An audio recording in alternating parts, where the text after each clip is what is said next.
Hi, my name is Oliver Dahl. I'm 15. I'm the author of The Dreamers and The Nightmares. You can find those on Amazon.com by looking up Oliver Dahl, D-A-H-L. While I'm not related to Roald Dahl, it's still spelled the same. You can find my books on Amazon, of course. Then you can learn more about them on my blog, thedreamersadventures.blogspot.com, as well as my future website will be oliverdahl.com. Currently oliverdahl.weebly.com. We'll get rid of that later. And then you can also follow me on Twitter at Oliver W. Dahl, and on Facebook, facebook.com/thedreamersbook. Thanks.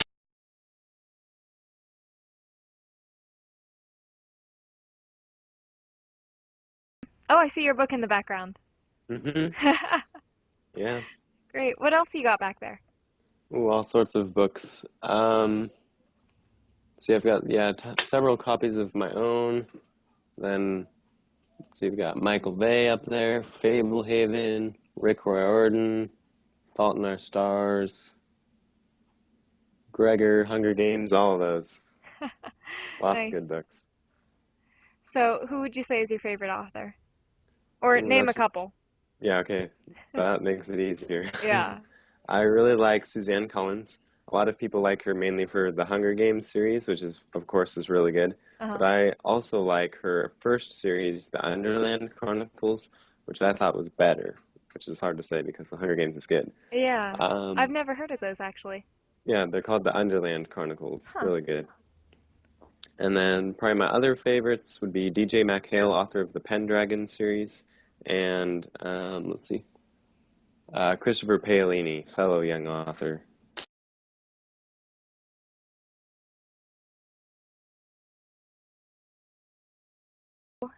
How did you get started?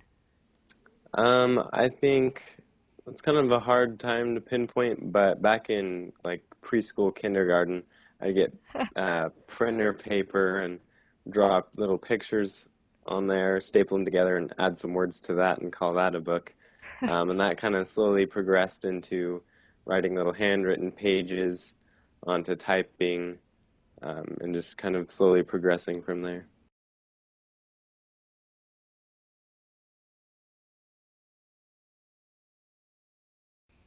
Okay, so yeah, the Dreamers series currently consists of two books, The Dreamers and The Nightmares, and they both follow a kid named Sam Cullen, who discovers that he's a dreamer, and that means that he can live inside of and control things on Earth through his dreams. Oh.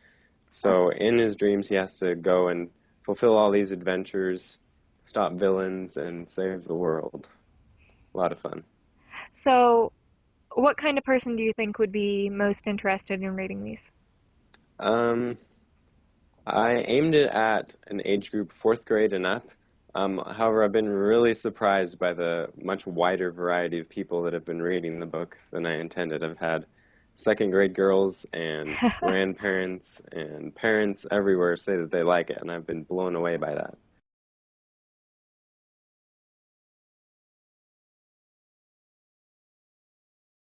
It seems like you've gotten a couple really good reviews then. What's the best thing that you've heard? Ooh, I think the best thing that I have heard and can hear is that people liked the book, would read the sequel, and would read other things that I put out. And I think that's kind of key of growing as an author is getting a fan base that'll read what you put out. Yeah, definitely. And that will consistently Yeah, read what you've seriously. written. Hmm. Um, so we've talked about the good reviews. Have you gotten any bad reviews? I have one-star review on Amazon right Oh now, no. and that's getting some attention. He basically accuses all of my other positive reviews of being fake, of Oh my family God. and friends. And I mean, some of the points are legitimate. There are a few spelling errors, grammatical things, typos that are actually going to be fixed in an updated second edition. And so those are realistic issues with the book. However, his delivery goes on to be mean and swearing and Oh, that's basically troll behavior. that's that's terrible to hear. I'm sorry. Okay. It happens. Every book has one-star reviews. Yeah, that's true.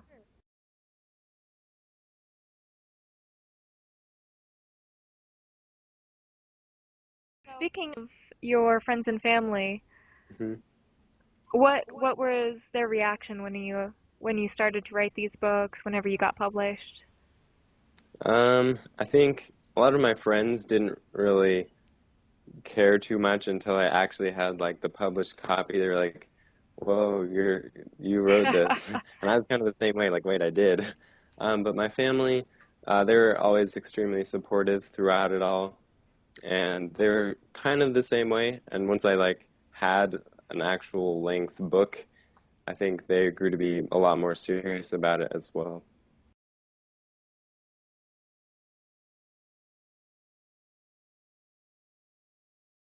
So, do you have a routine at all? I'm sure a lot of your days is taken up with going to school, and so how do you work around that? Mostly when school is in session, I don't do a lot of writing. I will occasionally do it on weekends, but most of it is done during breaks. But I don't have too much of a routine. Usually I'll just kind of get up, start writing whenever I'm feeling in the mood, and go for as long as I'm still feeling that. Oh, and how long did it take you to write these books? The Dreamers was written for NaNoWriMo, or National Novel Okay. Writers Month, and that's a program that challenges writers everywhere to write a novel in just a month. And so hmm that's what I did with The Dreamers. Editing and everything else, of course, took several months additionally afterwards. The Nightmares took about the same length of time. Um, and then the first book I ever wrote, which isn't out yet, that's taken several years. And Opposite what's that sides of the one? spectrum. Are we That allowed one's, what that one's called? yeah, that one's called The Stone Chronicles, The Skeleton Curse, and it's the first of an epic series, I guess. Oh. It's a little over 100,000 words right now, and it needs to be rewritten for a third time. So it's a lot of fun. And when can we expect that? Ooh, I'm not sure. Probably not for a while.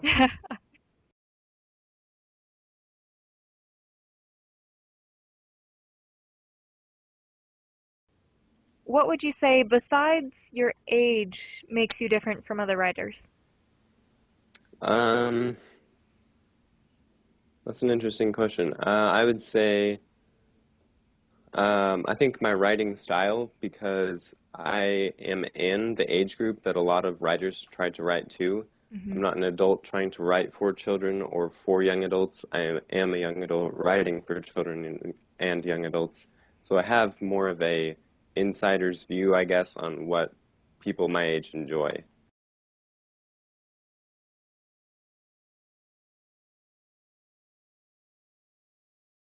What are some of your favorite characters that you've written? Okay. I really like Flitch. He's kind of the comic relief character in the Dreamers series, and he's very fond of knock knock jokes. And so his level of humor is a lot lower than mine often is, but he's just about as funny as I try to be. Okay, give me a knock knock joke. You can't just mention a knock knock Oh joke. man, let's see. Okay, knock knock. Who's there? Who? Who? Do I hear an owl? Oh, ha ha That's one of ha. his favorites. Ha. That's a groaner. Gotta love the cheesy ones. Yep.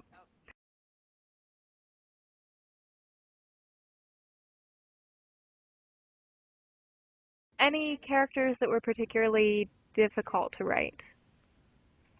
I think Malfix, the villain, he was kind of difficult because I had a hard time kind of visualizing what I wanted him to be. And a lot of times in the book, I actually acknowledge how stereotypical he is. Um, he has the typical laugh, the chuckle, the you can't defeat me attitude. And he's just kind of a lot of villains put together into this one stereotypically bad person. And I really like that. Huh. But it was hard to do it without going too overboard, I think. Yeah. Kind of hard to explain. Well, and maybe even just getting into that mindset. hmm It's always, I think, a little easier to write about characters that you're closer to, maybe. For sure.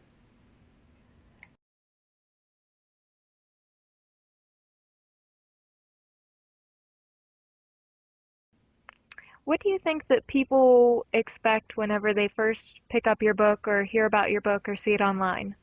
What would be the Um, first reaction that they have? well, the ideal first reaction would be that it sounds and looks like a really good book. Um, and then beyond that, that they want to read it.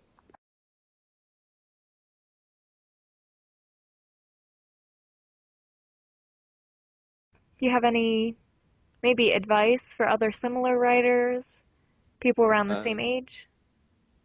um, I think a lot of authors get asked this question, and a lot of them have the same answers, and I think that's really interesting. One thing that I think is a huge help to me was to just write and keep writing and don't stop. Like, if you need to add an alien invasion in your contemporary fiction novel, go ahead and then go back and change it when you're editing and make it better. Just write and get it down, get your first draft completed, and then go back and make it good. Because the first draft isn't supposed to be good. Yeah, you kind of have to work at it. How many times have you edited these previous two books? The Dreamers went through a lot of editing. It was edited once or twice by my mom, two or three times by my dad, and now it's gone through two or three edits by myself and an additional edit by a professional editor. So Wow. it's gone through several editing stages. It's a lot better than it once was.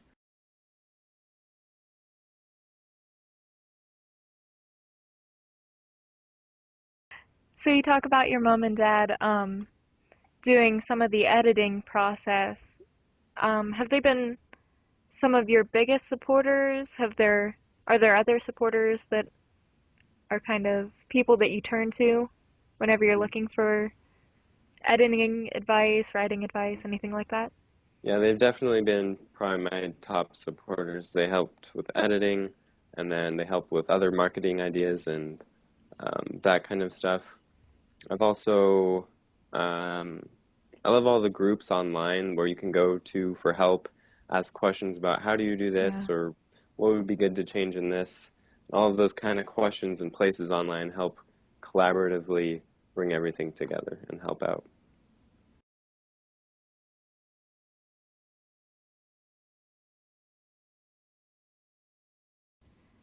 And you're how old? 15? 15, yeah. 15. Okay. Wow. So you've been writing for, uh, you would probably say most of your life then, huh? hmm Yeah. hmm I would say though, like seriously writing like books since fifth grade, so about 5 years, I think. Wow. And I know that you had won some awards, some hmm state awards. What were those? So first was Top 50 Idaho Author, which was awarded by Frisians, an ebook publishing formatting company at the Idaho Book Extravaganza, which is held every year and is a lot of fun. And then the second award was the 2012 Idaho Student of the Year. Nice. Yeah. And that's just within your first two books. hmm That's Yeah. pretty impressive.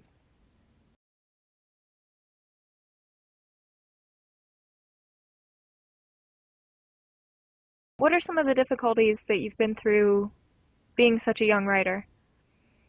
Um, I think that being a young writer has definitely opened more opportunities for me. I like that I've started so young, so I've already kind of established myself in the writing author community, and I can Yeah. continue to grow from where I am now instead of starting later and growing then. Um, let's see. I think one of the biggest challenges, though, is the self-publishing stigma, I guess, Yeah. is that a lot of people think, and often sadly rightfully think, that self-publishing is a bad thing. And like I was saying, that can be true where people publish lousy quality things, and that kind of sets a bad name for self-publishing. So one of my own goals is to kind of get rid of that and traditionally publish quality works um, by self-publishing. Yeah. So, are you looking to move away from self-publishing then and then eventually transition into traditional publishing or? I do hope to eventually traditionally publish a few books at least, but I do think that self-publishing is the way of the future. I Hmm. think that the hardest thing about it is getting your work to the professional quality that is in demand, and then also establishing yourself in the community and getting those sales. Promoting yourself is one of the most important things that I think publishers do for you. Yeah. And so self-publishing authors are definitely missing out on that. So there's pros and cons to either side, I guess.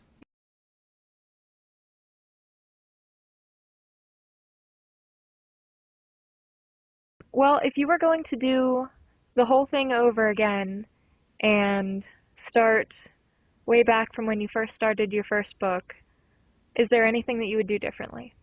I think I would probably edit more so that I don't have to release a second edition. That would be ideal. And then I think I might have submitted the Dreamers to a traditional publisher at first just to get a taste of that particular aspect of publishing and also to um, see what people think about it in advance to its publication, either way.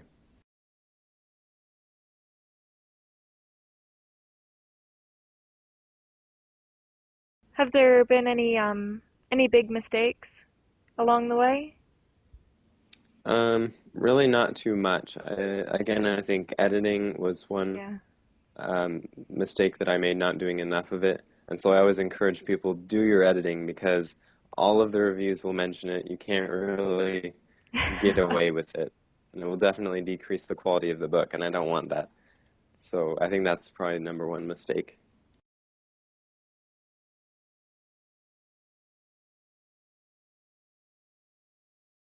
Where do your ideas for all these characters come from? I think all the characters are kind of um, different parts of me almost, different mixtures of different sides and aspects of myself Yeah. and other characters that I read about. Um, yeah, I think that's about it. They're kind of a mix and jumble of everything. Yeah. And I think usually that's the case of Mm. everybody. You can't write anything without having a Yeah. little bit of a piece of it in there. Hmm.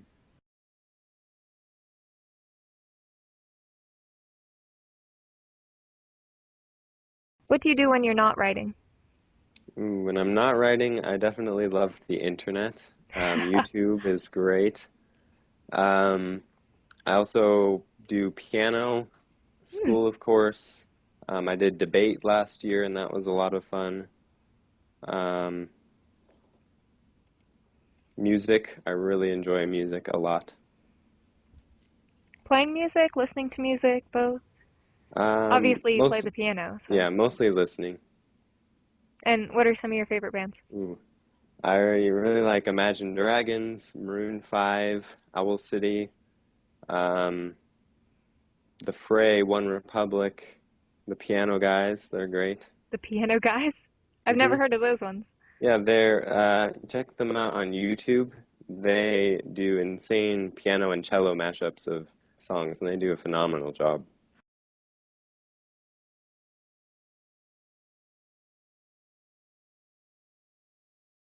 So, what has been the best feeling so far of being a published author?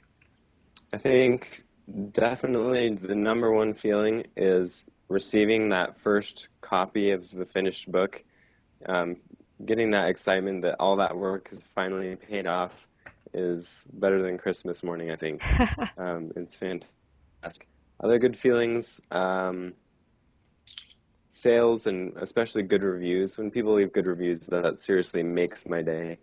It's always awesome to hear that people enjoy it. It's like an additional, yes, it pays off. Yeah. It's good.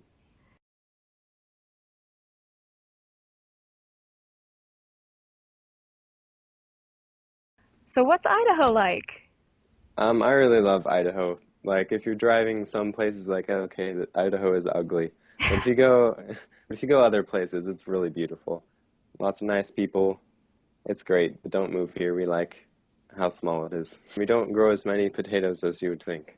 Oh, come on. That's the only thing that I know about Idaho. We do love potatoes, don't get me wrong, but it's just not all potato farms everywhere.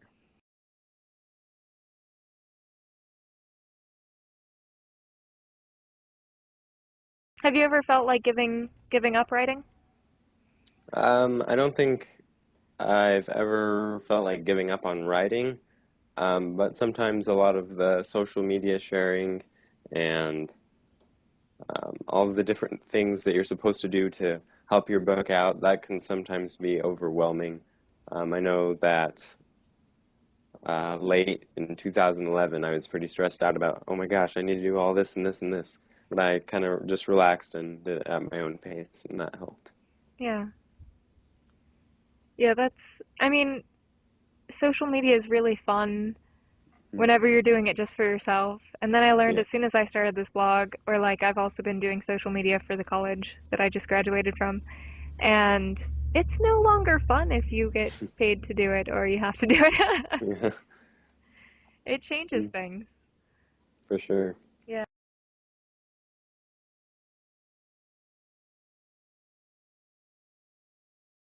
So what are you working on? So right now I'm currently working on editing a book called Lies, which is my first standalone book, and it's also my first historical fiction novel. And it takes place in Salem, Massachusetts, 1692, during the height of the Salem witch trials. And Wow. I'm really excited for it. I've kind of blown myself away with how good it is. I'm like, well, I wrote this. This is insane. So I'm really excited to have that one out.